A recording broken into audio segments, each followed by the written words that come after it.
Good morning po watching mga kaibigan at mga idol. Good morning mga bossing. Welcome to my vlog. Nagluluto po ako ng almusal namin ngayon. Ayan, bacon. Maiba naman.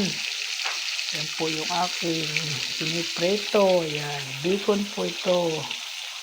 Ayan, para kumain muna yung mga aalis ng bahay. Ayan, yan po yun. Prito ko na. Pwede po ito ulam. Ulam po namin ito.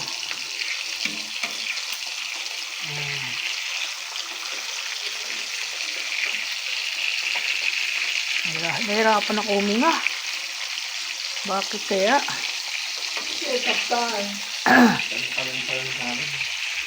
Hindi, tatanungin ko may kay Venus yung gamot na sa ubo. Kasi sa ubo siguro ito.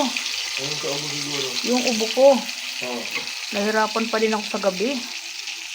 Sa pagtulog. Yung ka ba ng gamot sa ubo? Hindi pa nga ako umiinom. Ina-observe kasi ayoko nga. May ubo ka nga. Hindi mahirapan ka nga huminga. Bagal yan eh. Maya nga kay Venus ko anong pwede dito. Bibili ako ng gamot. Ganun ito ginagyan mo, Alina. Alin? Ito, lumabili ka. Pero ko naman ako, mahilig ako magbibili sa sa mga Ganda, no? sa mga ukay-ukay. Magbaon na sila. Marami na sila. 4 sila. Kasya ba yan? Dapat 3 lang eh. Hindi pa sa mga lalaki. Hindi sasama yon. Ha? 3 lang sila. Kaya nga. Puno na yun yung kotse. Oo. Yan muna siya. Pag huminto si Marian, saka siya makakasama. Alitan lang sila sabihin mo. Oo. Paliwanag mo. Huwag mo lagi. Diba sasama ba? Ha? Sasama daw ba? Hindi ko alam. Hindi mo pala alam eh. Hindi sasama, si Marian ang kasama. So, ako. Bablog ako. Huwag magsasalita. Hindi bawal yun.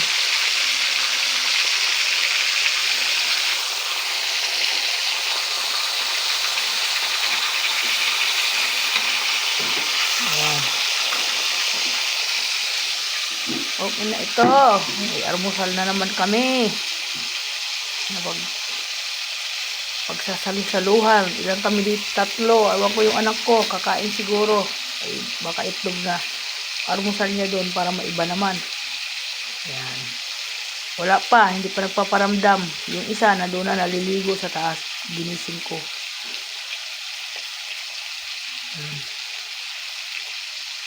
May kasama na ako sa tulugan ko. Doon sa kwarto ko, may kasama na ako doon. 2 na kami doon ng pamangkin ko. Kaya, in case emergency, mayroon akong mapagsasabihan. Ayan. Okay. Good morning. Ingat ang lahat mga busing. Ayan. Thank you so much sa lahat. Good morning everyone. Welcome to my vlog. Ayan. Ang aga ko. Kahapon, ilan lang nagawa ko kasi nahirapan pa ako sa aking nararamdaman. Hindi po ako makapag-focus ng kasi nga yung ubo ko hindi pa gumagaling. Siguro dun sa aircon nung yung sasakyan ko malamig tapos lalabas ako mainit. Yan, pero medyo lumala ng kaunti. Ang problema ko yung nahihirapan ako huminga. Ayan. Pero dati ganyan din naman dati nung nangyari sa akin yan. Nawawala lang naman yan. Ngayon, inoobserbahan ko parang iba. Masikip ang pakiramdam. Kumain kayong kanin ha.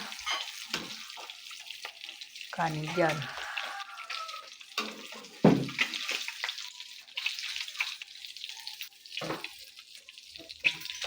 Okay, bye-bye.